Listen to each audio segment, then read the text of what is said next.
You may not use your cell phones or other electronic devices until we ask.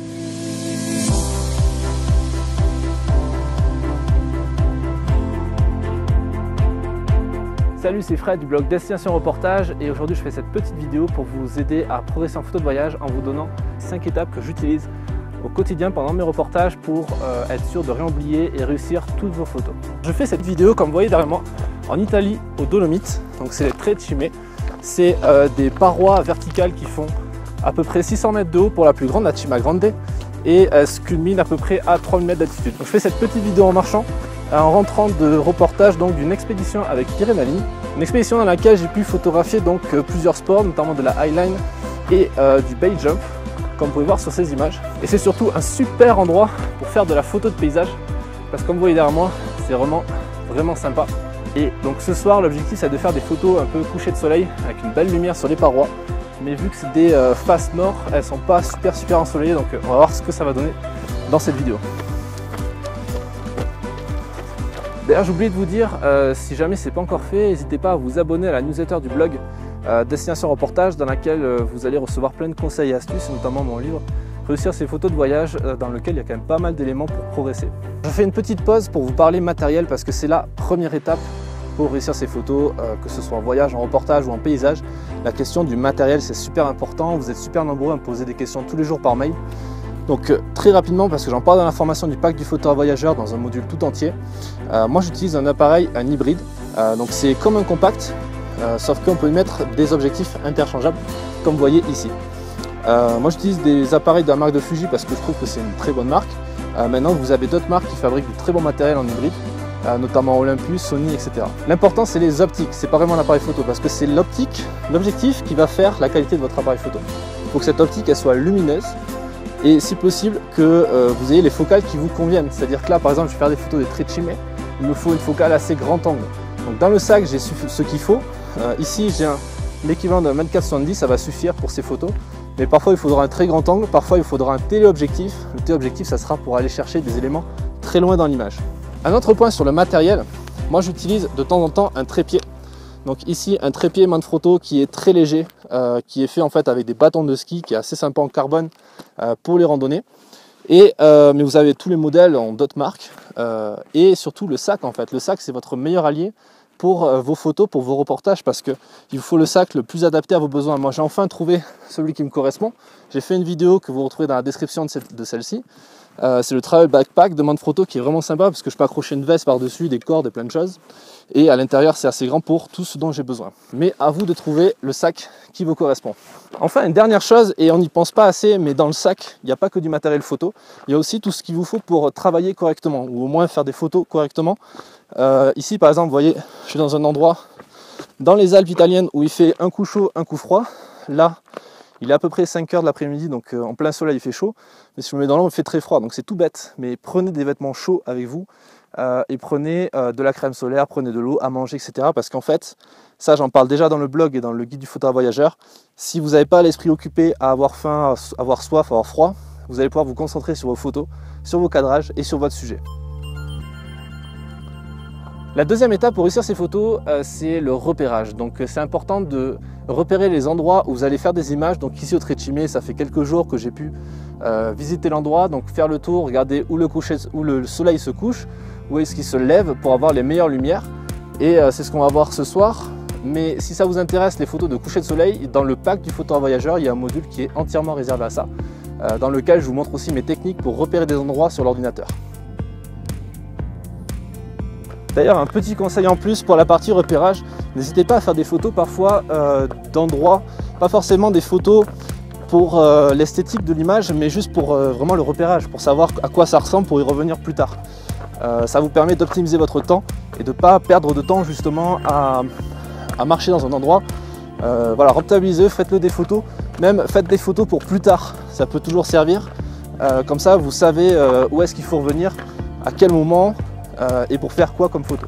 La troisième étape pour réussir ces photos, c'est le cadrage. C'est vraiment super important parce qu'en fait, peu importe l'appareil photo que vous aurez, même un smartphone qui est un appareil photo quelque part, si vous maîtrisez les règles de la composition et que vous avez un cadrage qui est correct ou qui est très bon, ben, vos photos elles seront très bonnes tout simplement. C'est pas une question de réglage de l'appareil photo, c'est pas une question de sujet, c'est pas une question forcément de talent, c'est juste une question de cadrage. Donc ce qui est super important, c'est de ne pas faire d'erreur de cadrage. Tout simplement, si vous coupez votre cadre, par exemple, si vous cadrez comme ça, j'exagère, mais c'est pour le principe pour vous montrer, ou si tout simplement vous coupez des mains, ou si vous coupez un pied, etc. Tout ça, c'est des petites erreurs qui font que vos photos, en fait, ne seront pas réussies tout simplement du point de vue technique.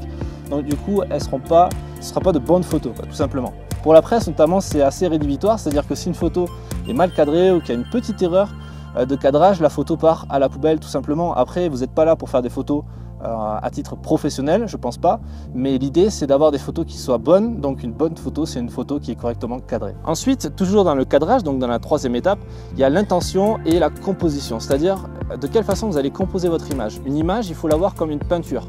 Une peinture, on met des heures, parfois des jours, certains peintres des mois à créer la peinture, donc à composer correctement l'image. En photographie, vous avez quelques secondes, voire quelques centièmes de secondes pour faire la photographie, mais vous avez le temps en amont de penser votre image, de réfléchir à votre image et vraiment de réfléchir à où vous allez placer votre sujet. Une bonne façon de commencer à bien composer ces images, c'est de respecter la règle des tiers notamment. La règle des tiers, c'est tout simplement diviser votre image en 3 parties, tout simplement en 3 parties, et vous aurez des points de force ici, ici, ici et ici dans l'image. Une fois que vous respectez cette règle, en fait, l'œil du lecteur dans l'image va naturellement arriver sur ces points de force. Donc si vous voulez mettre en avant votre sujet, placez-le sur un point de force. Pour avoir plus d'informations sur la composition, le cadrage, etc., j'en parle dans le module 2 du pack du photographe voyageur, dans la partie sur le terrain où vous me suivez lors d'une randonnée, pas ici en Italie, mais en Ariège, en France, dans les Pyrénées. Et vous allez voir que c'est assez sympa parce qu'on va d'endroit en endroit et je vous montre concrètement comment j'utilise mon appareil photo et comment je fais mes photos avec les réglages, mais également avec la composition et le cadrage. Vous voyez, très cimé derrière moi, la lumière commence à vraiment être sympa. Les nuages sont dissipés, il y a juste ce qu'il faut pour faire une bonne photo.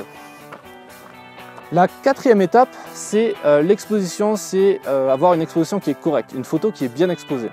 Une photo bien exposée, c'est une photo qui n'est ni trop sombre, ni trop claire. Pour ça, vous avez l'histogramme qui peut vous aider. En fait, c'est tout simplement la quantité de pixels cramés, c'est-à-dire trop blanc, comme ici dans la vidéo, c'est un petit peu trop blanc ici, ou quand c'est trop sombre.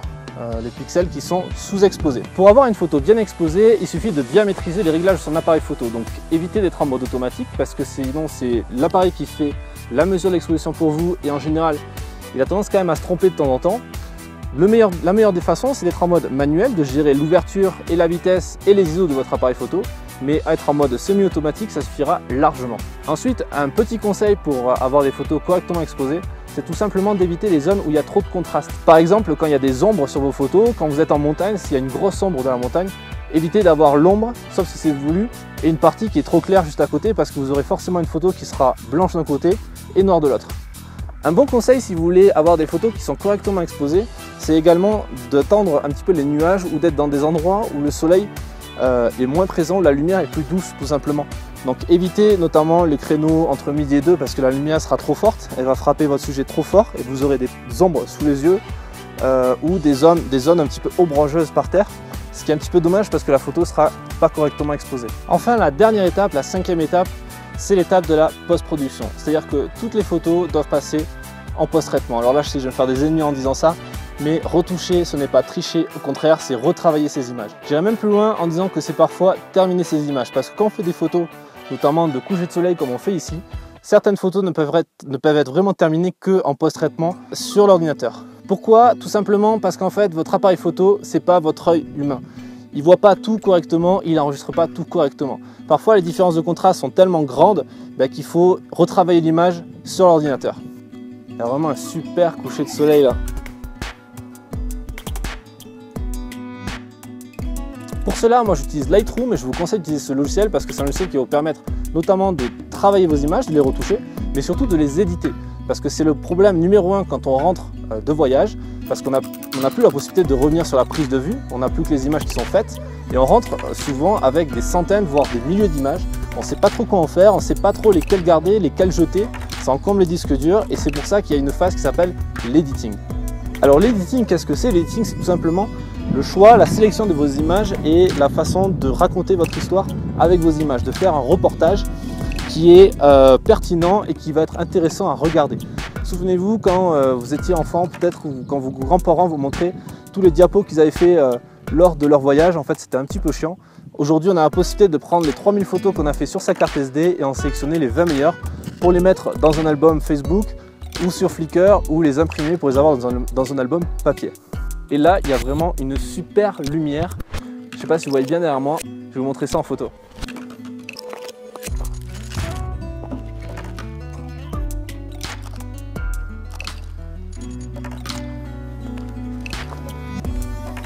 D'ailleurs, un dernier mot sur l'editing et sur Lightroom et sur le post-traitement, donc sur cette 5e étape, c'est aussi à ce moment-là où vous allez pouvoir être créatif, un photographe créatif, parce que vous allez pouvoir retoucher vos images de sorte à les faire ressembler à ce que vous avez vu réellement. Est-ce que votre capteur d'appareil photo n'a pas su capter justement à ce moment précis. Vous allez pouvoir aussi recadrer vos images pour avoir un angle de vue différent et quelque part être aussi créatif d'une autre façon. C'est notamment ce que je vous montre dans le module 3 de la formation du pack du photographe voyageur, dans lequel on va prendre toutes les images faites dans le module 2 sur la prise de vue et on les regarde sur Lightroom. Je filme mon écran, je vous montre comment j'utilise le logiciel Lightroom pour retoucher ces images et pour en faire un reportage.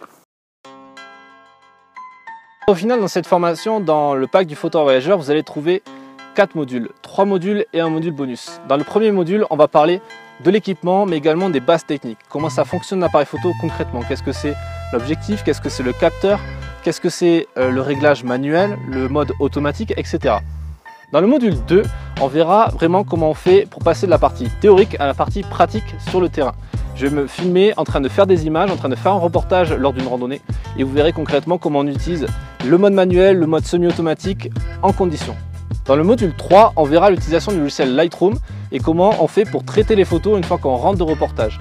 Comment on les archive, comment on les édite et comment on les retouche pour ensuite les exporter et pouvoir éventuellement les imprimer ou les montrer à vos amis.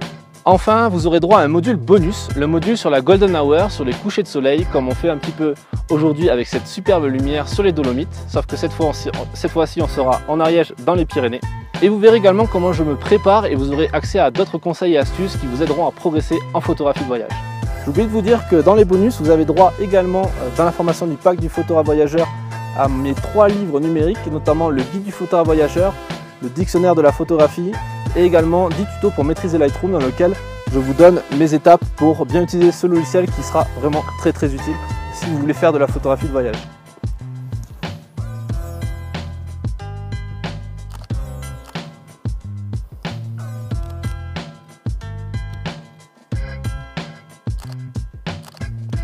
Donc vous l'avez compris, ce pack du photographe voyageur est une solution parfaite si vous voulez progresser en photographie de voyage rapidement et efficacement. En cliquant dans le lien en description de cette vidéo, vous allez avoir accès à un espace de formation privé dans lequel se trouvent toutes les vidéos de la formation et également les livres numériques que vous pouvez télécharger. Vous aurez également accès aux épisodes bonus de mon podcast Photo Tuto dans lequel je reviens chaque semaine sur des images de reportage ou de voyage et dans lesquels je vous donne pas mal d'informations et beaucoup de conseils pour progresser. Donc si ça vous intéresse, n'hésitez pas à cliquer sur le lien dans la description et rejoindre l'espace de formation dès maintenant et progresser tout de suite en photographie. Voilà, je vais terminer cette vidéo dans les Dolomites au Treceme avec cette superbe lumière qui arrive sur ces falaises mythiques des Alpes italiennes. Et je vous dis à très bientôt dans une prochaine vidéo ou dans l'espace de formation du pack du photographe voyageur pour progresser ensemble dans la photographie de voyage.